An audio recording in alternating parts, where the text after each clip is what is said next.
ਕਰ ਰਹੀ ਹਾਂ ਆਪਾਂ ਬਰਦਾਸ਼ਤ ਤੇ ਅੱਜ 29ਵੇਂ ਚੈਪਟਰ ਤੱਕ ਪਹੁੰਚ ਗਏ ਹਾਂ ਤੇ ਆਪਾਂ ਅੱਜ ਗੱਲ ਕਰਨ ਜਾ ਰਹੇ ਹਾਂ ਯਾਕੂਬ ਦੇ ਵਿਆਹਾਂ ਦੀ। ਯਾਕੂਬ ਦਾ ਵਿਆਹ ਚੈਪਟਰ 29 ਪੈਦਾਸ਼। ਯਾਕੂਬ ਉੱਥੋਂ ਪੈਦਲ ਚੱਲ ਕੇ ਪੂਰਬੀਆਂ ਦੇ ਦੇਸ਼ ਵਿੱਚ ਆਇਆ ਤੇ ਉਹਨੇ ਦੇਖਿਆ ਕਿ ਵੇਖੋ ਰੜ ਵਿੱਚ ਇੱਕ ਖੂਹ ਸੀ ਤੇ ਵੇਖੋ ਉੱਥੇ ਭੇਡਾਂ ਦੇ ਤਿੰਨ ਜਿਹੜੇ ਖੂਹ ਦੇ ਕੋਲ ਬੈਠੇ ਹੋਏ ਸਨ। ਕਿਉਂ ਜੋ ਉਹ ਉਸ ਖੂਹ ਤੋਂ ਜਿਹੜਾ ਨੂੰ ਪਾਣੀ ਪੀਂਦੇ ਸੀ।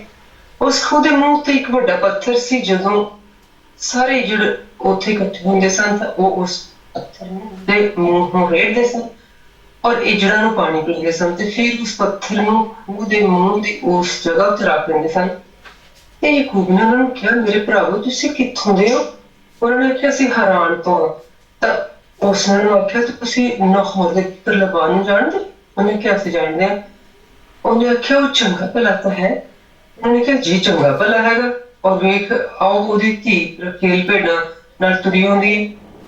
ਤਾਂ ਉਸ ਆਖਿਆ ਵੇਖੋ ਅਜੇ ਦਿਨ ਵੱਡਾ ਹੈ, ਅਜੇ ਪਸ਼ੂਆਂ ਦੇ ਇਕੱਠੇ ਹੋਣ ਦਾ ਵੇਲਾ ਹੈਗਾ, ਤੁਸੀਂ ਭੇਡਾਂ ਨੂੰ ਪਾਣੀ ਪਿਲਾ ਕੇ ਚਾਰਨ ਲਈ ਲੈ ਜਾਓ। ਪਰ ਉਹਨਾਂ ਨੇ ਆਖਿਆ ਅਸੀਂ ਜੇ ਨਹੀਂ ਕਰ ਸਕਦੇ ਜਦੋਂ ਤੱਕ ਸਾਰੇ ਇੱਜੜ ਇਕੱਠੇ ਨਾ ਹੋਣ। ਉਹ ਉਸ ਪੱਥਰ ਨੂੰ ਉਹਦੇ ਮੂੰਹ ਤੋਂ ਨਾ ਰੇੜਨ ਜਦ ਤੱਕ ਅਸੀਂ ਭੇਡਾਂ ਨੂੰ ਪਾਣੀ ਨਾ ਪਿਲਾਈਏ। ਤੇ ਉਹ ਉਹਨਾਂ ਨੂੰ ਬੋਲਦਾ ਹੀ ਸੀ ਕਿ ਰਖੇਲ ਆਪਣੇ ਪਿਤਾ ਦੀਆਂ ਭੇਡਾਂ ਦੇ ਨਾਲ ਆਈ ਅਤੇ ਕਿਉਂ ਜੋ ਪਾਲਣਹਾਰ ਸੀ। ਤੇ ਜਦੋਂ ਇਉਂ ਹੋਇਆ ਕਿ ਯਾਕੂਬ ਨੇ ਆਪਣੇ ਮਾਮੇ ਲਬਾਨ ਦੀ ਧੀ ਰਖੇਲ ਨੂੰ ਔਰ ਆਪਣੇ ਮਾਮੇ ਲਬਾਨ ਦੇ ਇੱਜੜ ਨੂੰ ਵੇਖਿਆ ਤਾਂ ਯਾਕੂਬ ਨੇ ਨੇੜੇ ਆ ਕੇ ਉਸ ਨੂੰ ਉਹਦੇ ਮੂੰਹ ਤੋਂ ਰੇੜਿਆ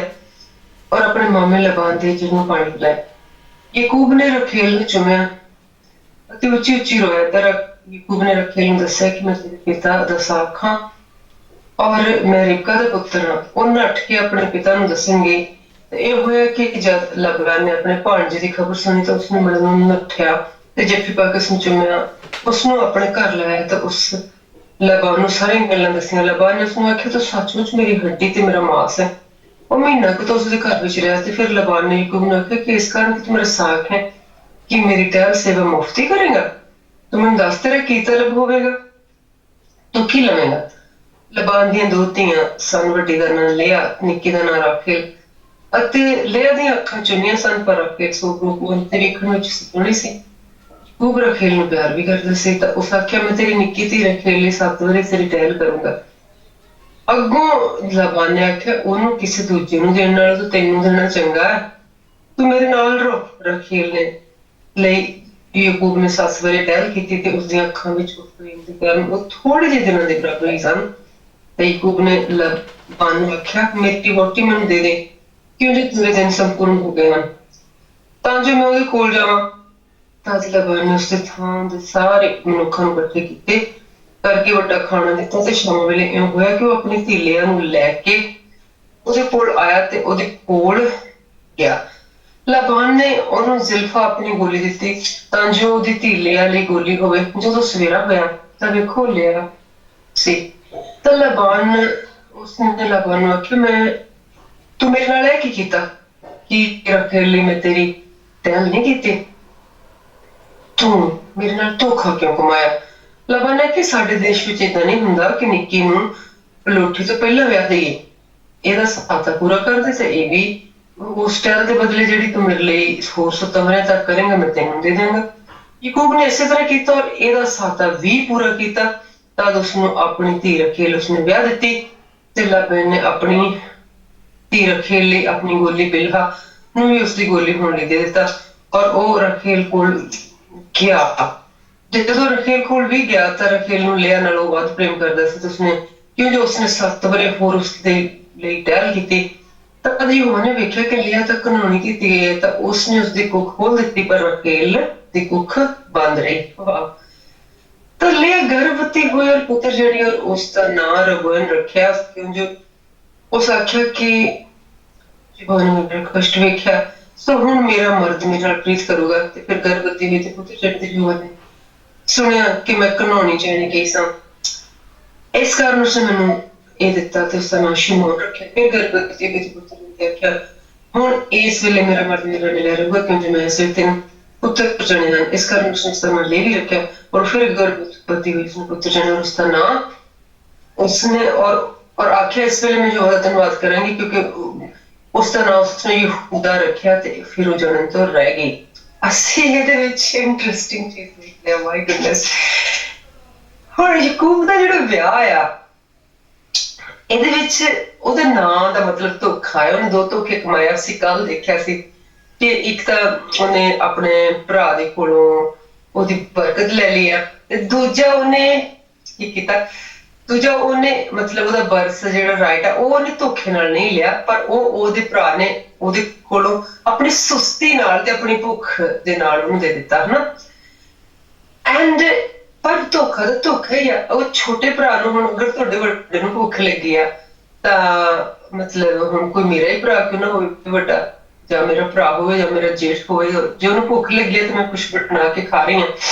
ਤੇ ਉਹ ਆ ਕੇ ਮੈਨੂੰ ਕਹਿੰਦਾ ਮੇਰੀ ਜਾਨ ਨਿਕਲਦੀ ਜਾਂਦੀ ਹੈ ਤੇ ਮੈਨੂੰ ਬਾਹਲੀ ਭੁੱਖ ਲੱਗੀ, ਤੇ ਮੈਂ ਉਹਨੂੰ ਜ਼ਰੂਰ ਦੇ ਦੂੰਗੀ ਆਪਣਾ ਖਾਣਾ। ਮੈਂ ਕਹੂੰਗੀ ਆ ਤੁਸੀਂ ਲੈ ਲਓ, ਮੈਂ ਹੋਰ ਬਣਾ ਲੈਣੀ।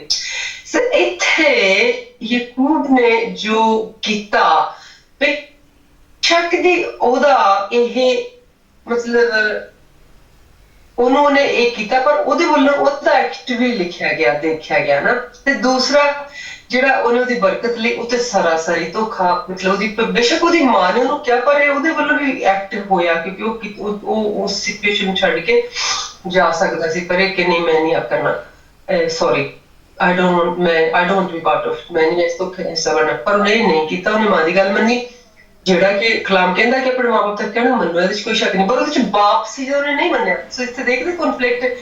ਸਾਨੂੰ। ਇੱਥੇ ਕਈ ਲੋਕ ਕਹਿਣਗੇ ਉਹਨੇ ਆਪਣੀ ਮਾਂ ਦੀ ਗੱਲ ਮੰਨੀ, ਕਲਾਮ ਕਹਿੰਦਾ ਹੈ ਕਿ ਮਾਂ ਦੀ ਗੱਲ ਮੰਨੋ ਤੇ ਤੁਹਾਡੀ ਉਮਰ ਦਰਾਜ਼ ਹੋਊਗੀ, ਨਹੀਂ ਤਾਂ ਨਹੀਂ ਹੋਗੀ। ਪਰ ਇੱਥੇ ਬਾਪ ਹੈ ਜਿਹਦਾ ਉਹਨੇ ਕਹਿਣਾ ਬਿਲਕੁਲ ਨਹੀਂ ਮੰਨਿਆ, ਜਿਹਨੂੰ ਉਹਨੇ ਬਿਟਰੇਅਲ, ਮਾਂ ਨੂੰ ਬਾਪ ਨੂੰ ਧੋਖਾ ਦੇਣ ਦੇ ਵਿੱਚ ਮਾਂ ਦੀ ਮਦਦ ਕੀਤੀ। ਐਂਡ ਬੇਸ਼ੱਕ ਨੇ ਉਹ ਰਾਹ ਮਤਲਬ ਉਸੇ ਤਰ੍ਹਾਂ ਹੀ ਸੀਗੇ ਬਣਾਏ ਹੋਏ ਜਿਹਨਾਂ ਵਿੱਚ ਉਹਨੇ ਤੁਰਨਾ ਸੀ। ਇੱਥੇ ਅਸੀਂ ਫਿਰ ਇਹ ਦੇਖ ਲਿਆ ਕਿ ਹੁਣ ਜੀ ਉਹਦੇ ਉਹ ਧੋਖਿਆਂ ਨੂੰ ਪੇ ਆਊਟ ਕਰਨ ਦਾ ਟਾਈਮ ਆ ਗਿਆ ਹੋਇਆ। ਹੁਣ ਉਹ ਧੋਖਿਆਂ ਨੂੰ ਜਿੱਦਾਂ ਨਹੀਂ ਕਹਿੰਦੇ ਕਿ ਬੀਜ ਜਿਹੜਾ ਧੋਖੇ ਦਾ ਉਹਦੇ ਕੋਲ ਬੀਜਿਆ ਗਿਆ ਜਾਂ ਉਹਦੇ ਕੋਲ ਬਿਜਵਾਇਆ ਗਿਆ, ਉਹ ਜਿਹੜੇ ਉਹਦੇ ਮਤਲਬ ਉਹਦੇ ਐਕਸ਼ਨਸ ਦਾ ਬੀਜ ਜਿਹੜਾ ਉਹਦੀ ਜਿਹੜੀ ਅਹਿਸਾਸ ਦੀ ਜ਼ਮੀਨ ਦੇ ਉੱਤੇ ਉਹ ਹੁਣ ਫਲ ਲੈ ਕੇ ਆ ਰਿਹਾ। ਅਸੀਂ ਦੇਖਿਆ ਕਿ ਉਹਨੂੰ ਜਿਹੜੀ ਕੁੜੀ ਪਸੰਦ ਆਈ ਆ, ਇਹ ਵੀ ਕੋਈ ਸ਼ੱਕ ਨਹੀਂ ਕਿ ਉਹਦੇ ਵਿੱਚ ਉਹਨੇ ਪਿਛਲੇ ਆਪਾਂ ਚੈਪਟਰ 'ਚ ਦੇਖਿਆ ਕਿ ਉਹਨੇ ਯਹੋਵਾ ਦਾ ਦਰਸ਼ਨ ਪਾਇਆ, ਕਿਉਂਕਿ ਉਹ ਵਾਅਦੇ ਦਾ ਮਤਲਬ ਉਹ ਇਸਹਾਕ ਉਹ ਅਬਰਾਹਮ ਇਸਹਾਕ ਤੇ ਯਾਕੂਬ ਜਿਹੜਾ ਦੇ ਵਾਅਦੇ ਦਾ ਖੁਦਾ ਆ। ਐਂਡ ਇਹ ਉਹਨੂੰ ਉਹਦਾ ਵਾਅਦਾ ਨਜ਼ਰ ਆ ਗਿਆ। ਉਹਨੇ ਉਹਦਾ ਆਪਣਾ ਕੰਮ ਵੀ ਲੈ ਲਿਆ, ਜਿਹੜਾ ਉਹਦੇ ਕੋਲ ਲੈ ਲਿਆ ਜਗਵੇਦੀ, ਉਹਨੇ ਜੋ ਮਜ਼ਹਬ ਬਣਾਉਣ ਦਾ ਕੰਮ ਵੀ ਲੈ ਲਿਆ। ਉਹਨੇ ਪਿਛਲੇ ਚੈਪਟਰ 'ਚ ਦੇਖਿਆ ਕਿ ਉਹਨੇ ਇਹ ਵੀ ਉਹਨੂੰ ਵਾਅਦਾ ਕਰ ਲਿਆ ਕਿ ਤੂੰ ਮੈਨੂੰ ਕੱਪੜੇ ਦੇਂਗਾ ਪਾਉਣ ਨੂੰ, ਤੇ ਤੈਨੂੰ ਖਾਣ ਨੂੰ ਖਾਣਾ ਦੇਂਗਾ, ਤੇ ਮੈਨੂੰ ਜੋ ਵੀ ਕੁਛ ਰਹਿਣ ਨੂੰ ਸਾਰਾ ਕੁਛ ਦੇਂਗਾ, ਸੁੱਖ ਸ਼ਾਂਤੀ, ਤੇ ਮੈਂ ਉਹਨਾਂ ਦਾ 10ਵਾਂ ਹਿੱਸਾ ਦੇਣਾ। ਐ ਅਸੀਂ ਦੇਖ ਲਿਆ ਕਿ ਖੁਦਾ ਦੇ ਵਿੱਚ ਉਹ ਤੁਰ ਪਿਆ ਆ ਤੇ ਪੂਰਾ ਹੈ। ਹੁਣ ਅਸੀਂ ਇਹਦੇ ਵਿੱਚ ਦੇਖਿਆ ਖੁਦਾ ਦੇ ਵਿੱਚ ਪੂਰੇ ਹੋਣ ਦੇ ਨਾਲ ਵੀ ਰਾਹ ਦੇ ਵਿੱਚ ਜਿਹੜੀਆਂ ਕੰਡਿਆਂ ਦਾ ਸਾਹਮਣਾ ਕਰਨਾ ਪੈਂਦਾ। ਅਸੀਂ ਉਹਨਾਂ ਦੇ ਵਿੱਚੋਂ ਅਜੇ ਪਹਿਲੇ 2 ਕੰਡੇ ਦੇਖੇ ਆ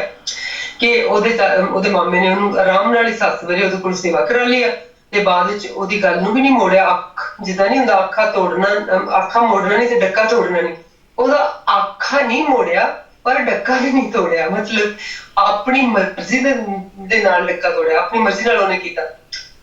ਐਂਡ ਉਹਨੂੰ ਪਹਿਲੀ ਕੁੜੀ ਜਿਹੜੀ ਆਪਣੀ ਉਹ ਵਿਆਹ ਦਿੱਤੀ ਆ। ਐਂਡ ਉਹਨੇ ਪਹਿਲਾਂ ਵੀ ਉਹਨੂੰ ਦੱਸ ਸਕਦਾ ਸੀਗਾ ਕਿ ਛੋਟੀ ਜਿਹੜੀ ਕੁੜੀ ਆ ਅਸੀਂ ਉਹ ਵੱਡੀ ਦੇ ਮਤਲਬ ਵਿਆਹਣ ਵੱਡੀ ਨੂੰ ਪਰੇ ਰੱਖ ਕੇ ਛੋਟੀ ਨੂੰ ਨਹੀਂ ਵਿਆਹ ਸਕਦੀ, ਪਰ ਉਹਨੇ ਪਹਿਲਾਂ ਨਹੀਂ ਦੱਸਿਆ। ਉਹਨੇ ਚੁੱਪ ਕਰਕੇ ਉਹਦੇ ਕੋਲ ਸੇਵਾ ਕਰਾ ਲਿਆ 7 ਸਾਲ ਨਾ। ਜਿੱਦਾਂ ਉਹਨੇ ਚੁੱਪ ਕਰਕੇ ਅੰਦਰ ਖਾਤੇ, ਚੁੱਪ ਕਰਕੇ ਉਹਨੇ ਉਹਦਾ ਹੱਕ ਜਿਹੜਾ ਲੈ ਲਿਆ ਸੀ, ਉਹਨੇ ਉਸ ਵੇਲੇ ਕਿਹਾ ਕਿ ਨਹੀਂ ਮੈਂ ਤਾਂ ਆਪਣਾ ਆ ਵੀ ਕਹਿ ਸਕਦਾ ਸੀ, ਮੈਂ ਨਹੀਂ ਤੈਨੂੰ ਆਪਣਾ ਖਾਣ ਦੇਣਾ, ਮੈਨੂੰ ਨਹੀਂ ਤੇਰਾ ਹੱਕ ਚਾਹੀਦਾ। ਉਹਦਾ ਜਿਹੜਾ ਪਿਆਰ ਆ ਉਹ ਰਾਖਲ ਦੇ ਨਾਲ ਜ਼ਿਆਦਾ ਆ, ਜਿਹਦੇ ਕਰਕੇ ਅਸੀਂ ਕੀ ਦੇਖਦੇ ਹਾਂ ਕਿ ਰਾਖਲ ਘਿਨੌਣੀ ਕੀਤੀ ਗਈ ਆ, ਸੌਰੀ ਲਿਆ ਘਿਨੌਣੀ ਕੀਤੀ ਗਈ ਆ। ਇਹ ਘਿਨੌਣੀ ਲੇਹਾ ਨੂੰ ਖੁਦਾ ਨੇ ਨਹੀਂ ਕੀਤਾ। ਇੱਥੇ ਲਿਆ ਤੇ ਰਾਖਲ ਦੇ ਵਿੱਚ ਜਿਹੜਾ ਫਰਕ ਯਾਕੂਬ ਵੱਲੋਂ ਹੋਇਆ ਉਸ ਦੇ ਕਾਰਨ ਘਿਨੌਣੀ ਕੀਤੀ ਗਈ। ਕਹਿੰਦਾ ਉਹ ਘਿਨੌਣੀ ਕੀਤੀ ਗਈ ਕਿ ਉਹਨੇ ਦੋਨਾਂ ਨੂੰ ਇੱਕੋ ਜਿਹਾ ਪਿਆਰ ਨਹੀਂ ਕੀਤਾ, ਕਿਉਂਕਿ ਉਹ ਦੋਨੇ ਪਤਨੀਆਂ ਉਹਦੀਆਂ ਨਾ, ਵੱਡੀ ਜਿਹੜੀ ਉਹ ਪਹਿਲਾਂ ਹਾਲਾਂਕਿ ਉਹਦੇ ਨਾਲ ਵਿਆਹੀ ਗਈ ਹੈ ਤੇ ਛੋਟੀ ਬਾਅਦ 'ਚ, ਤੇ ਉਹ ਮਤਲਬ ਉਹਨੇ ਦੇਖਿਆ ਕਿ ਇਹ ਵੀ ਹੋ ਸਕਦਾ ਕਿ ਉਹਨਾਂ 7 ਸਾਲਾਂ ਦੇ ਵਿੱਚ ਜਿਹੜੇ ਉਹਨੇ ਮੁੜ ਕੇ ਰਾਖਲ ਲਈ ਟਹਿਲ ਕੀਤੀ ਆ, ਉਹਨੂੰ ਬਿਲਕੁਲ ਵੀ ਨਾ ਅੱਛੀ ਤਰ੍ਹਾਂ ਜਾਣਿਆ ਹੋਵੇ, ਚੰਗਾ ਉਹਦੇ ਨਾਲ ਕੋਈ ਅੱਛਾ ਪੇਸ਼ ਵਤੀਰਾ ਨਾ ਕੀਤਾ ਹੋਵੇ, ਕਿਉਂਕਿ ਉਹ ਵੀ ਤਾਂ ਉਹਦੀ ਭੈਣ ਸੀ ਪਹਿਲਾਂ ਵਿਆਹ ਤਾਂ, ਹਨਾ, ਮਾਮੇ ਦੀ ਕੁੜੀ। ਤਾਂ फिर खुदा ने देखो ओदी कुख खोल के ओनू खिलौने पाप ओनू बच्चे दे दिते, बच्चे शुरू हो गया देने ओनू, है ना। एक तो बाद एक तो बाद एक असि ओनू 3 ਦੇ ਬੱਚੇ ਨਜ਼ਰ ਆਉਂਦੇ ਆ, 3 ਕਿ 4 ਇਥੋਂ ਦੇ ਸਾਨੂੰ ਬੱਚੇ ਨਜ਼ਰ ਆਉਂਦੇ ਆ ਕਿ ਉਹਨੇ ਸਭ ਤੋਂ ਪਹਿਲਾਂ ਉਹਨੂੰ ਸ਼ਿਮੋਨ ਦਿੱਤਾ, ਫਿਰ ਉਹਨੇ ਉਹਨੂੰ ਦੇਖਿਆ ਕਿ ਉਹਨੇ ਉਹਨੂੰ ਲੇਵੀ ਦਿੱਤਾ, ਔਰ ਉਸ ਤੋਂ ਪਿੱਛੋਂ ਅਸੀਂ ਦੇਖਿਆ ਕਿ ਉਹਨੂੰ ਸਭ ਤੋਂ ਪਹਿਲਾਂ ਉਹਨੂੰ ਸ਼ਿਮੋਨ ਦਿੱਤਾ, ਫਿਰ ਉਹਨੂੰ ਉਹਨੇ ਦਿੱਤਾ ਆ ਲੇਵੀ, ਤੇ ਉਸ ਤੋਂ ਬਾਅਦ ਉਹਨੂੰ ਦਿੱਤਾ ਉਹਨੇ ਯਹੂਦਾ। ਤੇ ਫਿਰ ਇੱਥੇ ਦੇਖਿਆ ਜਾਂਦਾ ਕਿ ਉਹ ਉਸ ਤੋਂ ਬਾਅਦ ਸ਼ੀ ਬਿਕਮ ਮਤਲਬ not being able to give more births, है ना। ਇੱਥੇ ਕਿਹਾ ਕਿ ਉਹ ਫਿਰ ਉਹ ਬੱਚੇ ਪੈਦਾ ਕਰਨ ਤੋਂ ਰਹਿ ਗਈ, ਹੈ ਨਾ। ਐਂਡ ਅਬ ਸਾਨੂੰ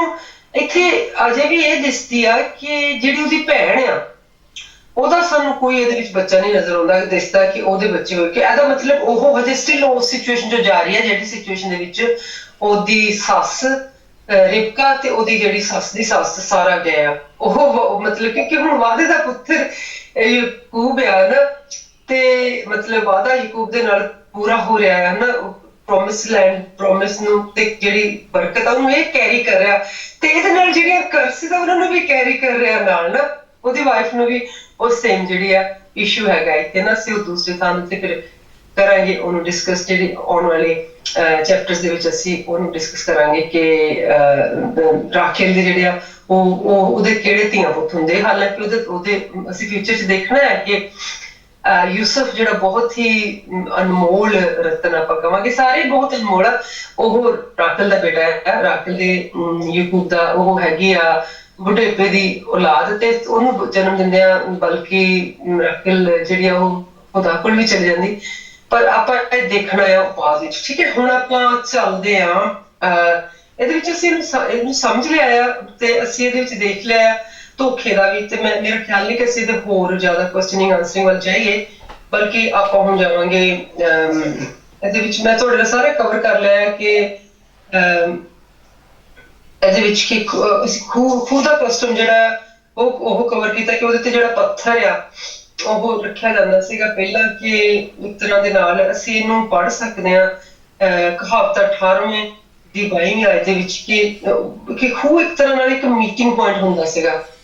ਜਿੱਦਾਂ ਨਹੀਂ ਮਤਲਬ ਅੱਜ ਕੱਲ ਲੋਕਾਂ ਦੇ ਮੀਟਿੰਗ ਪੁਆਇੰਟ ਹੈਗਾ ਆ, ਉੱਥੇ ਕਾਫੀ ਰੈਸਟੋਰੈਂਟ ਹੈਗੇ ਆ,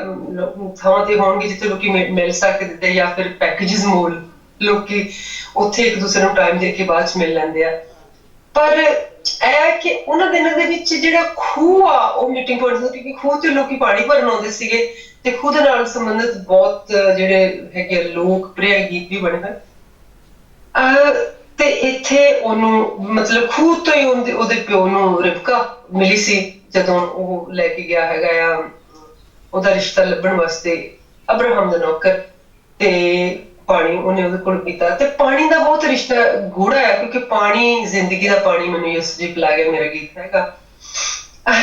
ਤੇ ਮੈਨੂੰ ਪਿਲਾਇਆ, ਤੁਹਾਨੂੰ ਵੀ ਸਾਰਿਆਂ ਨੂੰ ਪਿਲਾਇਆ ਹੋਏਗਾ, ਤੇ ਜਿਹਨੂੰ ਨਹੀਂ ਪਿਲਾਇਆ ਉਹਨੂੰ ਇੱਛਾ ਹੋਣੀ ਚਾਹੀਦੀ ਕਿ ਮੈਂ ਪੀਵਾਂ ਪਾਣੀ, ਕਿਉਂਕਿ ਉਹ ਪਾਣੀ ਸੱਚੀ ਮੁੱਚੀ ਦੀ ਪਿਆਸ ਬੁਝਾਉਂਦਾ। ਤੇ ਅਸੀਂ ਖੂਹ ਨੂੰ ਤਾਂ ਦੇਖ ਲਿਆ, ਫਿਰ ਅਸੀਂ ਦੇਖਦੇ ਕਿ ਮਤਲਬ ਉਹਨੂੰ ਯਾਕੂਬ ਕਹਿੰਦਾ ਹੈ ਕਿ ਮੈਨੂੰ ਤੂੰ ਧੋਖਾ ਕਿਉਂ ਦਿੱਤਾ, ਤੇ ਇਹਦਾ ਹੱਲ ਉਹਨੂੰ, ਇਹਦਾ ਜਵਾਬ ਉਹਨੂੰ ਆਪੇ ਮਿਲ ਜਾਂਦਾ ਕਿ ਧੋਖਾ ਐਕਚੁਅਲੀ ਅਸੀਂ ਜਿਹੜਾ ਕੁਛ ਉਹਨੂੰ ਬੀਜਿਆ ਉਹਨੇ ਵੱਢਿਆ ਹੈ ਨਾ। ਤਾਂ ਤੀਸਰਾ ਅਸੀਂ ਦੇਖਿਆ ਕਿ ਮਤਲਬ ਬਾਅਦ ਚ ਅਸੀਂ ਇਹਨੂੰ ਅਸੀਂ ਗਲੇਸ਼ੀਅਨ 6ਵੇਂ ਚੈਪਟਰ ਦੀ 7ਵੀਂ ਆਇਤ ਦੇ ਵਿੱਚ ਕਰ ਸਕਦੇ ਹਾਂ ਕਿ ਅਗਰ ਅਸੀਂ ਜੋ ਅਸੀਂ ਕਰਨਾ ਹੈ ਉਹ ਅਸੀਂ ਭਰਨਾ ਹੈ ਨਾ, ਕਿ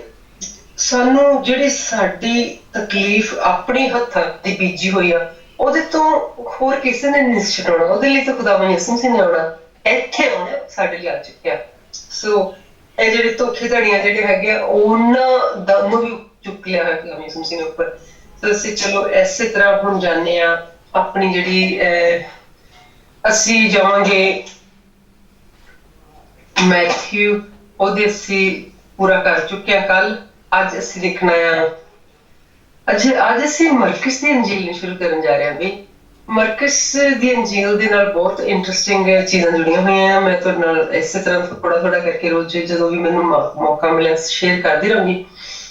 मरकस दी अंजील जिन्हों ਆਪਾਂ ਮਾਰਕ ਕਹਿੰਦੇ ਆ ਚੈਪਟਰ 1 ਪ੍ਰਭੂ ਯਿਸੂ ਮਸੀਹ ਦਾ ਬਪਤਿਸਮਾ ਤੇ ਪ੍ਰਤਾਵਾ ਪਰਮੇਸ਼ਰ ਦੇ ਪੁੱਤ ਯਿਸੂ ਮਸੀਹ ਦੀ ਖੁਸ਼ਖਬਰੀ ਦਾ ਆਰੰਭ ਜਿਹਾ ਕਿ ਯਸਾਇਆ ਨਬੀ ਵਿੱਚ ਲਿਖਿਆ ਹੋਇਆ ਕਿ ਵੇਖ ਮੈਂ ਆਪਣੇ ਦੂਤ ਨੂੰ ਤੇਰੇ ਅੱਗੇ ਘੱਲਦਾ ਜੋ ਤੇਰਾ ਰਸਤਾ ਤਿਆਰ ਕਰੇਗਾ ਉਜਾੜ ਵਿੱਚ ਹੋਕਾ ਦੇਣ ਵਾਲੇ ਦੀ ਆਵਾਜ਼ ਪ੍ਰਭੂ ਦੇ ਰਸਤੇ ਨੂੰ ਤਿਆਰ ਕਰੋ ਉਹਦੇ ਰਾਹਾਂ ਨੂੰ ਸਿੱਧੇ ਕਰੋ ਯਹੂਨਾ ਹੈ ਜਿਹੜਾ ਉਜਾੜ ਬਪਤਿਸਮਾ ਦਿੰਦਾ ਸੀ ਔਰ ਪਾਪਾਂ ਦੀ ਮਾਫੀ ਲਈ ਤੋਬਾ ਦੇ ਬਪਤਿਸਮੇ ਦਾ ਪ੍ਰਚਾਰ ਕਰਦਾ ਸੀ ਤੇ ਸਾਰਾ ਯਹੂਦੀਆ ਔਰ ਯਰੂਸ਼ਲਮ ਦੇ ਸਾਰੇ ਰਹਿਣ ਵਾਲੇ ਨਿਕਲ ਕੇ ਉਹਦੇ ਕੋਲ ਚੱਲੇ ਹੁੰਦੇ ਸਨ ਆਪੋ ਆਪਣੇ ਪਾਪਾਂ ਨੂੰ ਮੰਨ ਕੇ ਯਰਦਨ ਨਦੀ ਵਿੱਚ ਉਹਦੇ ਹੱਥੋਂ ਬਪਤਿਸਮਾ ਲੈਂਦੇ ਸਨ ਤੇ ਯਹੂਦਾ ਦੇ ਵਸਤਰ ਊਠ ਦੇ ਵਾਲਾਂ ਦੇ ਹੁੰਦੇ ਸਨ ਅਤੇ ਚੰਮ ਦੀ ਪੇਟੀ ਉਹਦੇ ਲੱਕ ਦੇ ਦੁਆਲੇ ਸੀ ਤੇ ਚਿੱਟੀਆਂ ਤੇ ਬਣਦਾ ਸ਼ਹਿਦ ਉਹਦਾ ਖਾਣਾ ਸੀ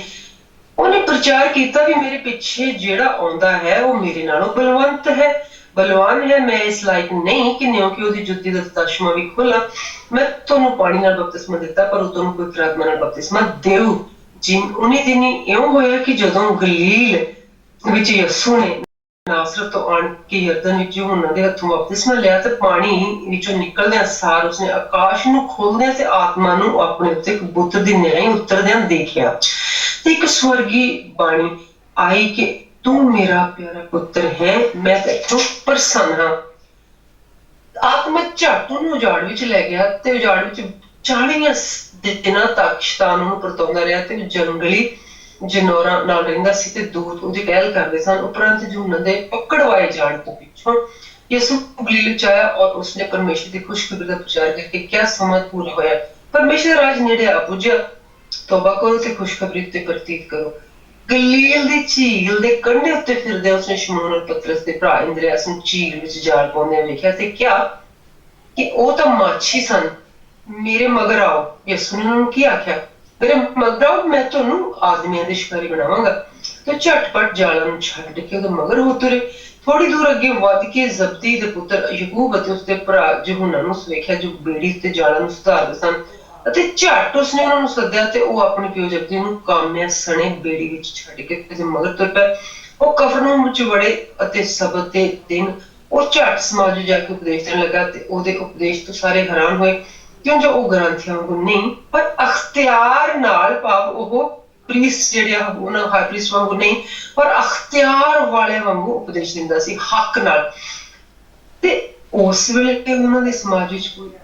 ਇੱਕ ਇਹੋ ਜਿਹਾ ਆਦਮੀ ਸੀ ਜਿਹਨੂੰ ਭ੍ਰਿਸ਼ਟ ਬੁਰੀ ਆਤਮਾ ਚੁੰਬੜੀ ਹੋਈ ਸੀ ਤੇ ਇਉਂ ਕਹਿ ਕੇ ਉੱਚੀ ਆਵਾਜ਼ ਨਾਲ ਬੋਲ ਉੱਠਿਆ ਯਿਸੂ ਨਾਸਰੀ ਤੇਰਾ ਸਾਡੇ ਨਾਲ ਕੀ ਵਾਸਤਾ ਤੂੰ ਸਾਡਾ ਨਾਸ ਕਰਨ ਆ ਗਿਆ ਮੈਂ ਤੈਨੂੰ ਜਾਣਦਾ ਹਾਂ ਤੂੰ ਕੌਣ ਹੈ ਤੂੰ ਪਰਮੇਸ਼ਰ ਦਾ ਪਵਿੱਤਰ ਪੁੱਤਰ ਹੈ ਯਿਸੂ ਨੂੰ ਵਰਜ ਕੇ ਚੁੱਪ ਕਰ ਤੇ ਇਸ ਵਿੱਚੋਂ ਨਿਕਲ ਜਾ ਤੇ ਭ੍ਰਿਸ਼ਟ ਆਤਮਾ ਉਹਨੂੰ ਮਰੋੜ ਤਰੋੜ ਕੇ ਵੱਡੀ ਉੱਚੀ ਆਵਾਜ਼ ਨਾਲ ਚੀਕਾਂ ਮਾਰਦਾ ਉਹਦੇ ਵਿੱਚੋਂ ਨਿਕਲ ਗਿਆ ਸਾਰੇ ਲੋਕ ਵੱਡੇ ਹੈਰਾਨ ਹੋ ਕੇ ਆਪਸ ਵਿੱਚ ਚਰਚਾ ਕਰਨ ਲੱਗੇ ਕਿ ਇਹ ਕੀ ਆ ਇੱਕ ਨਵੇਂ ਤਰ੍ਹਾਂ ਦੀ ਸਿੱਖਿਆ ਉਹ ਤਾਂ ਭ੍ਰਿਸ਼ਟ ਆਤਮਾ ਨੂੰ ਵੀ ਬੜੇ ਅਖਤਿਆਰ ਨਾਲ ਹੁਕਮ ਦਿੰਦਾ ਉਹ ਹੁਕਮ ਕਰਦਾ ਤੇ ਉਹਦੀ ਮੰਨ ਲੈਂਦੇ ਉਵੇਂ ਜਿਵੇਂ ਗਲੀਲ ਦੇ ਸਾਰੇ ਇਲਾਕੇ ਵਿੱਚ ਉਹਦੀ ਧੁੰਮ ਪੈ ਗਈ ਝੱਟ ਸਮਾਜ ਵਿੱਚੋਂ ਨਿਕਲ ਕੇ ਯਹੂਬ ਯਹੂਨਾ ਤੇ ਸ਼ਮੂਨ ਤੇ ਇੰਦਰਿਆਸ ਦੇ ਘਰ ਉਹ ਆਏ ਤੇ ਸ਼ਮੂਨ ਦੀ ਸੱਸ ਤਾਪ ਨਾਲ ਪਈ ਸੀ ਤਾਂ ਇੱਥੇ ਪਤਰਸ ਦੀ ਗੱਲ ਹੋ ਰਹੀ ਆ ਇੱਥੇ ਕਿ ਉਹ ਝੱਟ ਸਾਰੇ ਜਾਣੇ ਮਤਲਬ ਇਹ ਤਿੰਨ ਜਾਣੇ ਸਾਨੂੰ ਦਿਖਦੇ ਆ ਯਹੂਬ ਯਹੂਨਾ ਤੇ ਸ਼ਮੂਨ ਤੇ ਇੰਦਰਿਆਸ ਇਹ ਚਾਰ ਜਾਣੇ ਖੁਦਾਵੰਦ ਯਿਸੂ ਮਸੀਹ ਦੇ ਨਾਲ ਉਹ ਝੱਟ ਸਮਾਜ ਚੋਂ ਬਾਹਰ ਨਿਕਲ ਕੇ ਤੇ ਉਹ ਸ਼ਮੂਨ ਦੇ ਘਰੇ ਆਏ ਤੇ ਉਹਦੀ ਸੱਸ ਤਾਪ ਨਾਲ ਪਈ ਸੀ ਤੇ ਉਹਨਾਂ ਨੇ ਝੱਟ ਉਹਨੂੰ ਖਬਰ ਕੀਤੀ ਤੇ ਉਹ ਕੋਲ ਆਇਆ ਤੇ ਉਹਨੇ ਉਹਨੂੰ ਹੱਥੋਂ ਫੜ ਕੇ ਉਠਾ ਲਿਆ ਤੇ ਉਹਦਾ ਤਾਪ ਲੈ ਗਿਆ ਤੇ ਉਹਨੇ ਉਹਨਾਂ ਦੀ ਖਾਤਰ ਕੀਤੀ ਤੇ ਸਾਂਝ ਨੂੰ ਸੂਰਜ ਡੁੱਬ ਗਿਆ ਤੇ ਸਾਰੇ ਰੋਗੀਆਂ ਨੂੰ ਜਿਨ੍ਹਾਂ ਨੂੰ ਭੂਤ ਚੰਬੜੇ ਸਨ ਉਹਨਾਂ ਦੇ ਕੋਲ ਲੈ ਸਾਰਾ ਨਗਰ ਬੂਹੇ ਉੱਤੇ ਇਕੱਠਾ ਹੋਇਆ ਪਿਆ ਸੀ ਤੇ ਉਸਨੇ ਬਹੁਤਿਆਂ ਨੂੰ ਜਿਹੜੇ ਭਾਂਤ ਦੇ ਰੋਗੀ ਸਨ ਚੰਗਾ ਕੀਤਾ ਔਰ ਸਾਰਿਆਂ ਨੂੰ ਭੂਤਾਂ ਨੂੰ ਕੱਢ ਦਿੱਤਾ ਬਹੁਤ ਸਾਰੇ ਭੂਤਾਂ ਨੂੰ ਕੱਢ ਦਿੱਤਾ ਤੇ ਭੂਤਾਂ ਨੂੰ ਬੋਲਣ ਨਹੀਂ ਦਿੱਤਾ ਕਿਉਂ ਜੋ ਉਹਨੂੰ ਪਛਾਣਦੇ ਸਨ ਤੇ ਵੱਡੇ ਤੜਕੇ ਸਭ ਕੁਝ ਰਾਤ ਰਹਿੰਦੇ ਉੱਠ ਕੇ ਉਹ ਬਾਹਰ ਨਿਕਲ ਗਿਆ ਇੱਕ ਉਜਾੜ ਥਾਂ ਜਾ ਕੇ ਉੱਥੇ ਉਹਨੇ ਪ੍ਰਾਰਥਨਾ ਕੀਤੀ ਤੇ ਸ਼ਮੂਨ ਔਰ ਉਹਦੇ ਸਾਥੀ ਉਹਦੇ ਪਿੱਛੇ ਗਏ ਪਰ ਜਾਂ ਉਹਨਾਂ ਨੇ ਉਹਨੂੰ ਲੱਭ ਲਿਆ ਤੇ ਉਹਨੂੰ ਕਿਹਾ ਕਿ ਅਸੀਂ ਤੈਨੂੰ ਸਭ ਭਾਲਦੇ ਹਨ ਉਹਨਾਂ ਨੂੰ ਕਿਹਾ ਆਓ ਕਿਸੇ ਹੋਰ ਪਾਸੇ ਨੇੜੇ ਦੇ ਨਗਰਾਂ ਵਿੱਚ ਚੱਲੀਏ ਮੈਂ ਉੱਥੇ ਵੀ ਪ੍ਰਚਾਰ ਕਰਨਾ ਕਿਉਂਕਿ ਇਸ ਲਈ ਹੀ ਨਿਕਲਿਆ ਹਾਂ ਤਾਂ ਉਹ ਸਾਰੀ ਗਲੀਲ ਵਿੱਚ ਉਹਨਾਂ ਦੀਆਂ ਸਮਾਜਾਂ ਵਿੱਚ ਜਾ ਕੇ ਮਨਾਦੀ ਕਰਦਾ ਫਿਰਿਆ ਤੇ ਭੂਤਾਂ ਨੂੰ ਕੱਢਦਾ ਰਿਹਾ ਇੱਕ ਕੋੜੀ ਨੇ ਉਹਦੇ ਕੋਲ ਆ ਕੇ ਉਹਦੀ ਮਿਹਨਤ ਕੀਤੀ ਤੇ ਗੋਡੇ ਨੂੰ ਆ ਕੇ ਉਹਨੂੰ ਕਿਹਾ ਜੇ ਤੂੰ ਚਾਹਵੇਂ ਤਾਂ ਮੈਨੂੰ ਸ਼ੁੱਧ ਕਰ ਸਕਦਾ ਤੇ ਉਸਨੇ ਤਰਸ ਖਾ ਕੇ ਆਪਣਾ ਹੱਥ ਲੰਮਾ ਕੀਤਾ ਤੇ ਉਹਨੂੰ ਛੂ ਕੇ ਕਿ ਮੈਂ ਚਾਹੁੰਦਾ ਇੱਕ ਤੂੰ ਸ਼ੁੱਧ ਹੋਏ, ਤੇ ਝੱਟ ਉਹਦਾ ਕੋੜ ਜਾਂਦਾ ਰਿਹਾ ਤੇ ਉਹ ਸ਼ੁੱਧ ਹੋ ਗਿਆ। ਤਦ ਉਹਨੇ ਉਹਨੂੰ ਤਕਦੀਰ ਕਰਕੇ ਉਸੇ ਵੇਲੇ ਘੱਲ ਦਿੱਤਾ ਤੇ ਉਹਨੂੰ ਕਿਹਾ ਵੇਖ ਕਿਸੇ ਨੂੰ ਕੁਛ ਦੱਸੀ ਨਾ। ਪਰ ਉਸਨੇ ਜਾ ਕੇ ਆਪਣੇ ਆਪ ਨੂੰ ਜਾਲੀ ਜ਼ਰੂਰ ਵਿਖਾ ਤੇ ਸ਼ੁੱਧ ਹੋਣ ਦੇ ਕਾਰਨ ਜਿਹੜੀ ਭੇਟ ਮੂਸਾ ਨੇ ਠਹਿਰਾਈ ਸੀ ਤਾਂ ਜੋ ਸਾਰਿਆਂ ਲਈ ਸਾਖੀ ਹੋਵੇ। ਤੇ ਪਰ ਉਸਨੇ ਜਾ ਕੇ ਬਹੁਤ ਚਰਚਾ ਕੀਤੀ ਤੇ ਇਸ ਗੱਲ ਨੂੰ ਐਡਾ ਉਜਾਗਰ ਕੀਤਾ ਕਿ ਯਸੂ ਦੁਬਾਰਾ ਕਿਸੇ ਨਗਰ ਵਿੱਚ ਖੁੱਲ ਮੁਖਲਾ ਨਾ ਵੜ ਸਕਿਆ, ਪਰ ਬਾਹਰ ਉਜਾੜ ਥਾਂ ਵਿੱਚ ਰਿਹਾ ਤੇ ਲੋਕ ਚੁਫੇਰੇ ਉਹਦੇ ਕੋਲ ਆਉਂਦੇ ਜਾਂਦੇ ਸਨ। ਇੰਟਰਸਟਿੰਗ, ਖੁਸ਼ਹਾਲ ਭਰਿਆ ਹੋਇਆ ਵਚਨ। ਅਸੀਂ ਇੱਥੇ ਇੰਨੀ ਸੋਹਣੇ ਤਰੀਕੇ ਦੇ ਨਾਲ ਇਹ ਦੇਖਿਆ ਦੁਬਾਰਾ, ਇਹਨੇ ਵੀ ਆਪਾਂ ਨੂੰ ਮਤਲਬ ਮਰਕਸ ਦੇ ਵਿੱਚ ਸਾਨੂੰ ਖੁਦਾ ਯਿਸੂ ਮਸੀਹ ਦੀ ਜੀਨੀਓਲੋਜੀ ਤਾਂ ਨਹੀਂ ਮਿਲੀ ਜਿਹੜੀ ਮੱਤੀ 'ਚ ਮਿਲੀ ਸੀ, ਕਿਉਂਕਿ ਮਰਕਸ ਜਿਹੜਾ ਹੈ ਨਾ ਉਹਦੇ ਵਿੱਚ ਸਾਨੂੰ ਕੁਆਇਟ ਸਿਮਿਲਰ ਮਿਲਣਾ ਆ ਵਚਨ ਮੱਤੀ ਦਾ ਤੇ ਮਰਕਸ ਦਾ, ਤੇ ਸੇਮ ਹੀ ਲੂਕਾ ਦਾ, ਕਿਉਂਕਿ ਇਹ ਤਿੰਨੋਂ ਸਾਨੂੰ ਖੁਦਾ ਯਿਸੂ ਮਸੀਹ ਦੇ ਬਹੁਤ ਨੇੜਿਓਂ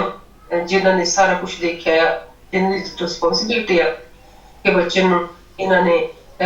ਪੁਆਇੰਟ ਆਊਟ ਕਰਨਾ, ਨੋਟ ਕਰਨਾ, ਤਾਂ ਕਿ ਅਸੀਂ ਅੱਜ ਪੜ੍ਹ ਸਕੀਏ, ਜਿਹੜਾ ਕਿਸੇ ਅੱਜ ਪੜ੍ਹ ਰਹੇ ਤੇ ਤੁਸੀਂ ਸੁਣ ਰਹੇ ਹੋ ਨਾ। ਅਸੀਂ ਇੱਥੇ ਦੇਖਦੇ ਹਾਂ ਕਿ ਮਤਲਬ ਯਿਸੂ ਜਦੋਂ ਯਹੂਨਾ ਬਪਤਿਸਮਾ ਦੇਣ ਵਾਲੇ ਦਾ ਅਸੀਂ ਦੇਖਿਆ ਹੈ ਕਿ ਉਹਨੇ ਆ ਕੇ ਵਿਆਹ ਤਿਆਰ ਕੀਤਾ ਹੈ ਨਾ, ਤੇ ਅਸੀਂ ਪਹਿਲਾਂ ਬਿਗਿਨਿੰਗ 'ਚ ਦੇਖ ਲਿਆ ਕਿ ਮਤਲਬ ਜਿਹੜੀ ਯਸਾਇਆ ਨਬੀ ਦੇ ਰਾਹੀਂ ਉਹ ਜਿਹੜਾ ਕਲਾਮ ਉਤਰਿਆ ਸੀ ਉਹ ਪੂਰਾ ਹੋਇਆ ਹੈ ਨਾ। ਅਸੀਂ ਇੱਥੇ ਮਤਲਬ ਦੇਖਿਆ ਕਿ ਲੋਕਾਂ ਨੂੰ ਨਾਲ ਆਪਣੇ ਲੈ ਲਿਆ ਆ ਤੇ ਉਹਨਾਂ ਨੂੰ ਕਹਿ ਦਿੱਤਾ ਹੈ ਕਿ ਤੁਸੀਂ ਸਿਰਫ ਕੰਮ ਹੀ ਤੁਹਾਡਾ ਕਾਫੀ ਨਹੀਂ ਹੈ, ਮੈਂ ਤੁਹਾਨੂੰ ਰੂਹਾਂ ਬਚਾਉਣ ਲਈ ਵਰਤਣਾ, ਤੇ ਉਹ ਸ਼ੁਰੂ ਵੀ ਹੋ ਗਿਆ ਰੂਹਾਂ ਉਹਦੇ ਲਈ, ਉਹਦੇ ਨਾਲ ਸਿੱਖਣਾ ਸ਼ੁਰੂ ਹੋ ਗਿਆ ਕਿ ਕਿਸ ਤਰ੍ਹਾਂ ਰੂਹਾਂ ਨੂੰ ਬਚਾਉਣਾ। ਕਈ ਵਾਰ ਕੀ ਹੁੰਦਾ ਕਿ ਨੀਮ ਹਕੀਮ ਖਤਰਾ ਜਾਣ ਵਾਲੀ ਗੱਲ ਮੁਤਾਬਿਕ ਕੋਈ ਵੀ ਕੰਮ ਜੇ ਤੁਹਾਨੂੰ ਉਹਦੀ ਸਿੱਖਿਆ ਨਾ ਹੋਵੇ ਨਾ ਤੇ ਤੁਸੀਂ ਨਹੀਂ ਕਰ ਸਕਦੇ,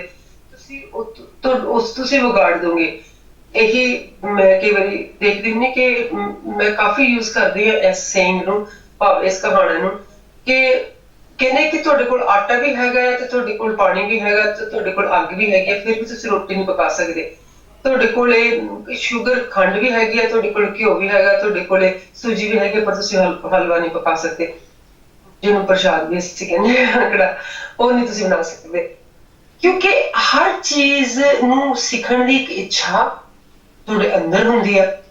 ਤੇ ਫਿਰ ਜਿਹੜਾ ਐਕਸਪੀਰੀਅੰਸ ਆ ਉਹਦਾ ਕੰਮ ਕਰਦਾ। ਹਰ ਇੱਕ ਜਿਹੜੀ ਮਿਡਵਾਈਫ, ਜਿਹਨੂੰ ਕਿ ਪੰਜਾਬੀ ਵਿੱਚ ਦਾਈ ਕਿਹਾ ਜਾਂਦਾ, ਉਹ ਤਾਂ ਹੀ ਮਿਡਵਾਈਫ ਆ ਕਿਉਂਕਿ ਉਹਦੇ ਅੰਦਰ ਇੱਕ ਸਰਵਿੰਗ ਸਪਿਰਿਟ ਆ ਤੇ ਜਿਹੜੀ ਉਹਨੂੰ ਹੈਲਪ ਕਰਦੀ ਹੈ ਕਿ ਉਹ ਬਰਥ ਦਵਾਵੇ, ਭਾਵ ਜਨਮ ਦਵਾਵੇ। ਅਸੀਂ ਗਾਂ ਜਾ ਕੇ ਵੀ ਦੇਖਣਾ ਹਜੇ ਅਸੀਂ ਉਹਦੇ ਵਿੱਚ ਹੈਗੇ ਆ ਪੈਦਾਇਸ਼ ਵਿੱਚ ਹੀ, ਜਦੋਂ ਅਸੀਂ ਅੱਗੇ ਕਰੂਜ਼ ਵਿੱਚ ਚਲੇ ਗਏ ਤੇ ਅਸੀਂ ਦੇਖਣਾ ਹੈ ਕਿ ਜਿਹੜੀਆਂ ਉੱਥੋਂ ਦੀਆਂ ਦਾਈਆਂ ਸੀਗੀਆਂ ਮਿਸਰ ਦੀਆਂ, ਉਹਨਾਂ ਨੂੰ ਕੀ ਹੁਕਮ ਦਿੱਤਾ ਫਿਰੌਨ ਨੇ ਤੇ ਉਹਨਾਂ ਨੇ ਕੀ ਉਹਨੂੰ ਜਵਾਬ ਦਿੱਤਾ ਬਦਲੇ 'ਚ। ਇਸੇ ਤਰ੍ਹਾਂ ਹੁਣ ਇੱਥੇ ਜਿਹੜੇ ਉਹਦੇ ਨਾਲ ਚੇਲੇ ਆ, ਜਿਹੜੇ ਕਿ ਅਸੀਂ ਵੀ ਅੱਜ ਹੈਗੇ ਆ, ਮੈਂ ਆ ਤੁਸੀਂ ਆ ਸਾਰੇ, ਜਿਹੜੇ ਵੀ ਚਾਹੁੰਦੇ ਆ ਖੁਦਾ ਯਿਸੂ ਮਸੀਹ ਦੇ ਨਾਲ ਤੁਰਨਾ ਤੇ ਆਪਣਾ ਜਿਹੜਾ ਵਕਤ ਹੈ ਇੱਥੇ ਵੇਸਟ ਨਾ ਕਰਨਾ ਨਾ ਦੁਨੀਆ ਤੇ ਉਹਨਾਂ ਦੇ ਅੰਦਰ ਇੱਛਾ ਹੋਣੀ ਚਾਹੀਦੀ ਹੈ ਕਿ ਅਸੀਂ ਕਿਸ ਤਰ੍ਹਾਂ ਨਾਲ ਰੂਹਾਂ ਦੀ ਸੇਵਾ ਕਰੀਏ, ਕਿਉਂਕਿ ਚਾਲਾਂ ਜਿਹੜੀਆਂ ਸ਼ੈਤਾਨ ਦੀਆਂ ਆ ਉਹ ਬਹੁਤ ਹੈਗੀਆਂ ਆ ਤੁਹਾਨੂੰ ਭਟਕਾਉਣ ਲਈ। ਤਾਂ ਉਹਨਾਂ ਵਿੱਚੋਂ ਇੱਕ ਚਾਲ ਇਹ ਵੀ ਹੈਗੀ ਆ ਕਿ ਜਦੋਂ ਅਸੀਂ ਖੁਦਾ ਯਿਸੂ ਮਸੀਹ ਦਾ ਕੰਮ ਕਰਨਾ ਚਾਹੁੰਦੇ ਤੇ ਜ਼ਾਹਿਰ ਅਸੀਂ ਦੁਨਿਆਵੀ ਆ, ਸਾਨੂੰ ਭੁੱਖ ਵੀ ਲੱਗਦੀ ਆ, ਸਾਡੇ ਜ਼ਰੂਰਤਾਂ ਆ, ਸਾਨੂੰ ਪਿਆਸ ਵੀ ਲੱਗਦੀ ਆ।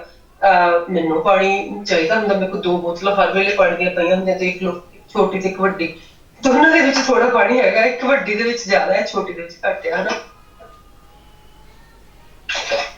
ਬਲਕਿ ਵੱਡੀ 'ਚ ਘੱਟ ਹੈ, ਛੋਟੀ ਜ਼ਿਆਦਾ। ਇੱਕ ਤਰ੍ਹਾਂ ਆਪਣੀ ਜ਼ਿੰਦਗੀ ਦੀ ਵੀ ਕਹਾਣੀ ਹੋ ਗਈ ਨਾ, ਅਸੀਂ ਵੱਡੇ ਆ ਤੇ ਸਾਡੀ ਉਮਰ ਜਿਹੜੀ ਆ ਉਹ ਹੁਣ ਸ਼ਾਇਦ ਇੰਨੀ ਕੁ ਰਹਿੰਦੀ ਹੋਵੇ, ਜਿਹੜੇ ਛੋਟੇ ਆ ਉਹਨਾਂ ਦੀ ਦੇਖ ਲਓ ਜੇ ਭਰੀ ਆ, ਹਨਾ। ਇੰਟਰਸਟਿੰਗ ਹੈ, ਗੱਲਾਂ ਹੁੰਦੀਆਂ ਰਹਿਣੀਆਂ। ਅਸੀਂ ਮੁੜ ਕੇ ਆਈਏ ਇੱਥੇ ਸਾਡੇ ਕੰਮ ਕਰਨ ਤੇ, ਹਨਾ, ਤੇ ਜਦੋਂ ਭੂਤ ਖੁਦਾ ਨੂੰ ਜਾਣਦੇ ਆ ਤੇ ਉਹਨੂੰ ਉਹਦੇ ਕਹਿਣਾ ਮੰਨਦੇ, ਤੇ ਅਸੀਂ ਉਹਦਾ ਕਹਿਣਾ ਕਾਹਤੋਂ ਨਹੀਂ ਮੰਨਦੇ। ਇੱਥੇ ਜਿਹੜੇ ਮੰਨਦੇ ਨਜ਼ਰ ਆਉਂਦੇ ਆ ਉਹਨਾਂ ਨੂੰ ਉਹਨਾਂ ਦੇ ਘਰ ਦੇ ਜ਼ਰੂਰ ਝਿੜਕਿਆ ਹੋਊਗਾ ਕਿ ਤੈਨੂੰ ਆਹ ਦਿਸਦਾ ਨੀ ਆ, ਬੱਚੇ ਆ ਮੇਰੇ ਨਾਲ ਇੰਨੇ ਪੈਦਾ ਕਰ ਦਿੱਤੇ ਤੇ ਹੁਣ ਤੂੰ ਉੱਥੇ ਮੁੜ ਕੇ ਚੱਲਿਆ। ਉਹਦੀ ਵਾਈਫ ਨੇ ਵੀ ਉਹਨੂੰ ਝਿੜਕੇ ਮਾਰੇ ਹੋਣਗੇ, ਮਤਲਬ ਪਤਰਸ ਦੀ ਨੇ, ਹੋਰ ਵੀ ਜਿਹੜੇ ਉੱਥੇ ਉਹਦੇ ਨਾਲ ਤੁਰੇ, ਕਾਫੀ ਕੁਛ ਉਹਨੂੰ ਸਹਿਣਾ ਪਿਆ ਹੋਊਗਾ, ਪਤਾ ਨਹੀਂ ਉਹਨੂੰ ਕੀ ਕਿਹਾ ਹੋਵੇ ਉਹਨੇ, ਹਨਾ, ਕਿਉਂਕਿ ਉਹ ਆਰਡੀਨਰੀ ਉਹ ਵੀ ਤਾਂ ਵਕਤ ਸੀ ਨਾ ਏਦਾਂ ਦੇ, ਉਹ ਪਤਰਸ ਉਹ ਜਿਹੜਾ ਉਹਦੇ ਨਾਲ ਤੁਰਿਆ ਇੰਦਰਾਇਸ ਤੇ ਬਾਕੀ ਜੀ ਖਾਸ ਕੇ ਪਤਰਸ ਇਸ ਕਰਕੇ ਕਿਉਂਕਿ ਜਦੋਂ ਉਹ ਜਿਹੜੇ ਉਹ ਰਾਹਾਂ ਵਿੱਚ ਤੁਰਦਾ ਜਾਂਦਾ ਹੈ ਨਾਲ ਆਪਣਾ ਹੱਕ ਵੀ ਜਮਾਉਂਦਾ ਹੈ ਉਹਦੇ ਕਰਕੇ ਝਿੜਕੇ ਵੀ ਖਾਂਦਾ ਹੈ ਆਪਣੇ ਆਪ ਨੂੰ ਸ਼ੈਤਾਨ ਵੀ ਅਖਵਾਉਂਦਾ ਤੇ ਉਹਦਾ ਇੱਕ ਖਾਸ ਹੀ ਕਿਰਦਾਰ ਨਜ਼ਰ ਆਉਂਦਾ ਸਾਨੂੰ ਕਿ ਉਹ ਮਤਲਬ ਹੁਣ ਉਹਦੀ ਸੱਸ ਦੇ ਘਰੇ ਆ ਕੇ ਖੁਦਾਵੰਦ ਯਿਸੂ ਮਸੀਹ ਨੇ ਆਪੇ ਹੀ ਉਹਦੀ ਸੱਸ ਦੇ ਹੱਥ ਨੂੰ ਫੜ ਕੇ ਉਠਾ ਕੇ ਖੜਾ ਕਰ ਦਿੱਤਾ ਕਿ ਕਹਿੰਦੇ ਉਹਦਾ ਬੁਖਾਰ ਵੀ ਉਤਰ ਗਿਆ ਮਤਲਬ ਇੱਕ ਖਾਸ ਨੇੜਤਾ ਨਜ਼ਰ ਆਉਂਦੀ ਨਾ ਉਹਦੇ ਘਰ ਚਾਰੇ ਆ ਗਏ ਹੈਗੇ ਆ ਉਹ ਜਿਹੜੇ ਚਾਰ ਚੇਲੇ ਵੀ ਤੇ ਖੁਦਾਵੰਦ ਯਿਸੂ ਮਸੀਹ ਵੀ ਤੇ ਉੱਥੇ ਸਾਰੇ ਲੋਕ ਇੰਨੇ ਇਕੱਠੇ ਹੋ ਗਿਆ ਕਿਉਂਕਿ ਉਹਨਾਂ ਨੇ ਬਦਰੂਆਂ ਮਤਲਬ ਉਹਨਾਂ ਨੂੰ ਦੇਖ ਕੇ ਵੀ ਕੁਝ ਬਦਰੂਆਂ ਤਾਂ ਡਾਇਰੈਕਟਲੀ ਉਹਦੇ ਨਾਲ ਆ ਗਈਆਂ ਹੈਗੀਆਂ ਡਾਇਲਾਗ ਦੇ ਵਿੱਚ ਕਿ ਸਾਡੇ ਵਕਤ ਤੋਂ ਪਹਿਲਾਂ ਕਾਹਦੇ ਲਈ ਸਾਨੂੰ ਆ ਗਿਆ ਕੱਢਣ ਕਿਉਂਕਿ ਅਗਰ ਹੁਣ ਤੁਸੀਂ ਘਰ ਦਾ ਮਾਲਕ ਦੇਖੋ ਅਚਾਨਕ ਤੁਸੀਂ ਕਿਤੇ ਰਹਿੰਦੇ ਆ ਹਨਾ ਮਤਲਬ ਮੇਰੇ ਇੱਥੇ ਮੇਰਾ ਇੱਕ ਘਰ ਜਿਹੜਾ ਨਾ ਉਹ ਰੈਂਟ ਦਿੱਤਾ ਹੋਇਆ ਸੀ ਤੇ ਕੁੜੀ ਵੀ ਇੱਕ ਰਹਿੰਦੀ ਸੀ ਤਾਂ ਉਹ ਮਤਲਬ ਨਿਕਲ ਨਹੀਂ ਸੀ ਰਹੀ ਨਾ ਕਿਰਾਇਆ ਦੇ ਰਹੀ ਸੀ ਤੇ ਨਾ ਹੀ ਠੀਕ ਤਰੀਕੇ ਨਾਲ ਘਰ ਨੂੰ ਮੈਨੇਜ ਕਰ ਪਾ ਰਹੀ ਸੀ ਬਲਕਿ ਸਿਚੁਏਸ਼ਨ ਨੂੰ ਯੂਜ਼ ਕਰ ਰਹੀ ਸੀਗੀ ਆਪਣੇ ਹੱਕ 'ਚ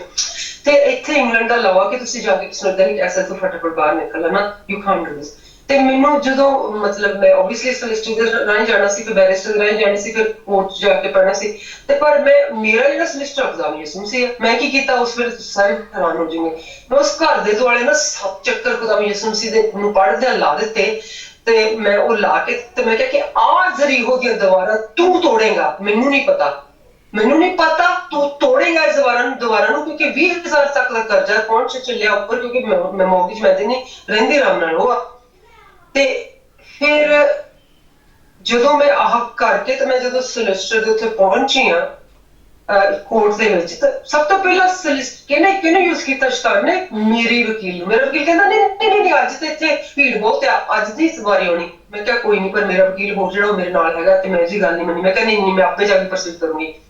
ਉਹ ਮੈਂ ਕਹਿੰਦਾ ਤੂੰ ਮੇਰੀ ਗੱਲ ਮੰਨ ਜਾ ਅੱਜ ਲਈ ਅਜਾਨ ਕਰਾ ਦੇ ਕੇਸ ਫਿਰ ਆ ਜਾਵਾਂਗੇ ਮੈਂ ਕਹਿੰਦਾ ਮੈਂ ਅੱਜ ਦੇਖੂੰਗੀ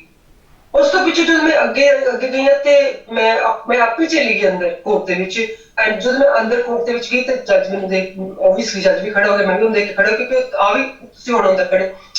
ਉਸ ਤੋਂ ਪਿੱਛੇ ਮੇਰੀ ਉਹਦੀਆਂ ਅੱਖਾਂ ਨਾਲ ਟਕਰਾਈਆਂ ਨਾ ਕਿਉਂਕਿ ਮੇਰੀਆਂ ਅੱਖਾਂ 'ਚ ਖੁਦਾਵੰਦ ਯਿਸੂ ਮਸੀਹ ਦੀ ਚਮਕ ਤੇ ਉਹਦੀ ਮਰਜ਼ੀ ਸੀਗੀ ਤੇ ਜੱਜ ਨੇ ਫੌਰਨ ਕਿਹਾ ਕਹਿੰਦਾ ਮੇਰੇ ਕੇਸ ਨੂੰ ਕਹਿ ਕੇ ਪੁਕਾਰਿਆ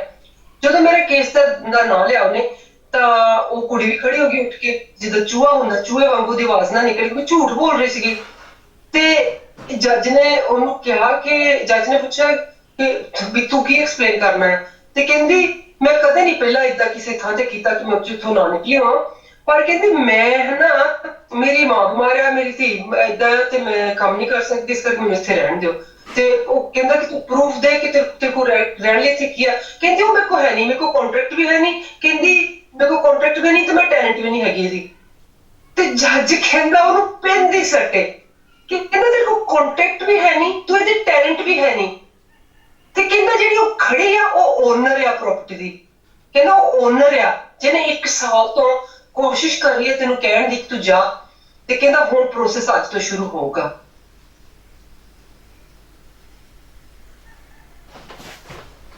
ਹੈ ਨਹੀਂ ਉੱਥੇ ਮਤਲਬ ਸੀ ਇਸ ਕਰ ਲਾਇਆ ਕਰ ਦਿਆ ਬਾਰਾਂ ਦਾ ਕਿ ਟੁੱਟ ਗਿਆ ਐਂਡ ਮੇਰਾ ਜਿਹੜਾ ਕਿਉਂਕਿ ਉਹ ਸੀ ਹੋਰ ਬਣਨੇ ਐਂਡ ਸੈਕਟਰੀ ਜਿਹੜੀ ਸਾਡੇ ਸੁੰਦੀ ਕੋਟ ਦੀ ਕਹਿੰਦੀ ਕਿ ਤੂੰ ਕਿਹੜਾ ਚਾਹੁੰਦੀ ਹੈ ਬਾਹਰ ਕੱਢਣੇ ਆ ਮੈਂ ਉੱਤਰ ਨਾ ਦਿੱਤਾ ਕਿਸੇ ਮੈਂ ਇੱਥੇ ਮੇਰੇ ਕੋਲ ਟੈਨੈਂਟ ਨਹੀਂ ਤੇ ਕਿਉਂਕਿ ਕੱਢਣੇ ਜਿਹਦੇ ਨਾਮ ਤੇ ਕਾਂਟਰੈਕਟ ਆਪਣੇ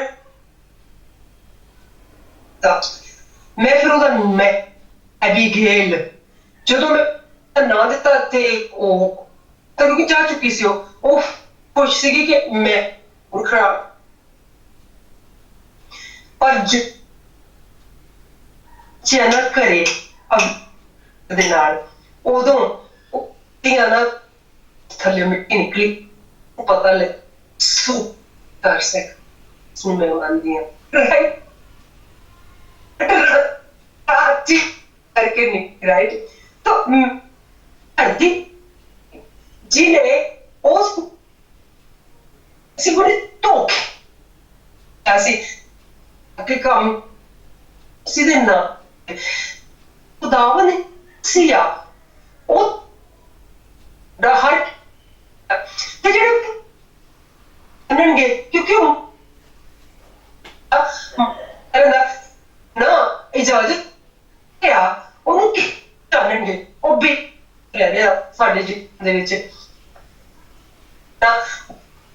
ਸਾਡੀ ਨੇੜੇ ਉਹ ਵਿੱਚੋਂ ਸੋ ਇੱਥੇ ਭੂਤਾ ਸਮਝੀ ਨੂੰ ਨੇ ਜ਼ਿਆਦਾ ਮੁਸ਼ਕਿਲ ਹੈ ਨਾ ਕਿ ਬਈ हम उपलब्ध काम करता है ना नहीं ना तो फिर उन्होंने हो अड़ेंगा पर नीम जब मैं तुसी अखा च सुधी नहीं पा सकती ओदी तुसी हाथ नहीं दिदा कि तुसी नहीं पै पाया तुसी ਵਿੱਚ ਜੇ ਆਪਣੇ ਆਪ ਨੂੰ ਹੈ ਤੇ ਫਿਰ ਤੁਸੀਂ ਸਕਦੇ ਤੁਸੀਂ ਉਹਨੂੰ ਜਦੋਂ ਖੁਦਾਵੇ ਉਹਦੇ ਵਿੱਚ ਫਿਰ ਉਹਦੇ ਵਿੱਚ ਖੜੇ ਹੋ ਕੇ ਜਾਏ ਨੂੰ ਤੇ ਤਰ੍ਹਾਂ ਚ ਡੂਗੀ ਕਿਉਂਕਿ ਯਿਸੂ ਜਾਨ ਦਿੱਤੀ ਇੱਕ ਜਾਨ ਨੇ ਨਹੀਂ ਫੜਨ ਲਈ ਦਿੱਤੀ ਹੈ ਇਸ ਕਰਕੇ ਕੋਲੇ ਉਹ ਹੁੰਦਾ ਆ सीधा ओदा ना हाथ ऐसा तू ते हो जाओगी चलो बस आइए ले चल ना ये कि ਅਸੀਂ देखते कि ਇਹ ਅਨੁਸ਼ੋਧੀ ਕਿਤੇ ਕਿ ਕਦੀ ਆਪਾਂ ਪਿਛਲੇ ਚ ਕੀਤੀ ਸੀ ਕਿ ਮਿਰਗੀ ਦਾ ਦੇ ਦਾ ਤੇ ਆ ਉਹ ਦਾ ਵੀ ਇੱਕ ਇਹਨੇ ਨਾ ਭਾਈ ਮੈਂ ਤੈਨੂੰ ਦੱਸ ਰਹੀ ਮਤਬਾ ਤੋਂ ਜਿਹੜੇ ਤੂੰ ਮਜ਼ਹਬ ਆ ਉਹਨੂੰ ਤੋੜਨ ਇੱਕ ਭੂਤ ਉਹਦਾ ਨਾ ਤੋੜਿਆ ਕਿਤੇ ਮੇਰਾ ਕੰਮ ਮਜ਼ਹਬ ਨੂੰ ਤੋੜਨਾ ਕਿ ਉਹਦੇ ਚ ਨੇ ਗਲਤੀਆਂ ਪਾਉਣੀਆਂ ਜਾ ਕੇ ਪਾ ਗਿਆ ਉੱਥੇ ਮਾਂ ਕੋਲੋਂ ਤਾਂ ਕਿ ਮੈਂ ਉਹਨੂੰ ਕਰ ਸਕਾਂ ਜਦੋਂ ਤੁਸੀਂ ਨਾ ਤੇ ਸਕਦੇ ਤੁਸੀਂ ਸ਼ੇਕ ਕਰਦੇ ਉਹਦੇ ਵਿੱਚ ਤੁਸੀਂ ਉਹਨੂੰ ਤੱਕ ਡਿੱਗ ਪਵੇ ਕਹਿੰਦਾ ਮੈਂ ਸਾਨੂੰ ਵੇਲੇ ਵੀ ਵਚਨ ਤੋਂ ਜ਼ਿਆਦਾ ਤੇ ਇਸ ਇੰਪੋਰਟੈਂਟ ਨਹੀਂ ਆ ਕੋਈ ਵੀ ਕਮਿਊਨੀਸਮ ਨਾ ਹੁਣੇ ਵਚਨ ਨੂੰ ਵਰਤਿਆ ਜਦੋਂ ਉਹ ਕਰ ਰਹੀ ਮੈਂ ਤੇ ਮੈਂ ਉੱਥੇ ਵਚਨ ਦੀ ਪ੍ਰੈਕਟਿਸ ਤੇ ਮੈਂ ਕਿਹਾ ਤੇ ਅਸੀਂ ਕਿਸ ਤਰ੍ਹਾਂ ਮੈਂ ਜਿਹੜਾ ਮੈਂ ਸਿੱਖਿਆ ਆ ਤੇ ਮੈਂ ਪ੍ਰੈਕਟਿਸ ਮੈਨੂੰ ਜੀ ਦਿੱਤੀ ਤੇ ਕੋਈ ਮੈਨੂੰ ਕੋਈ ਮੈਨੂੰ ਹੋ ਰੋਕ ਸਕਿਆ ਚਾਕੂ ਅੱਲਾ ਉਹਨਾਂ ਨੇ ਦਿਲ ਨਹੀਂ ਭਰਮਾਇਆ ਕਿਸੇ ਨੇ ਭਰਮਾਇਆ ਉਹਨਾਂ ਨੇ ਕਿਹਾ ਕਿ ਨਹੀਂ ਤੇ ਉਹਨਾਂ ਨੇ ਮੇਰੇ ਕੋਲ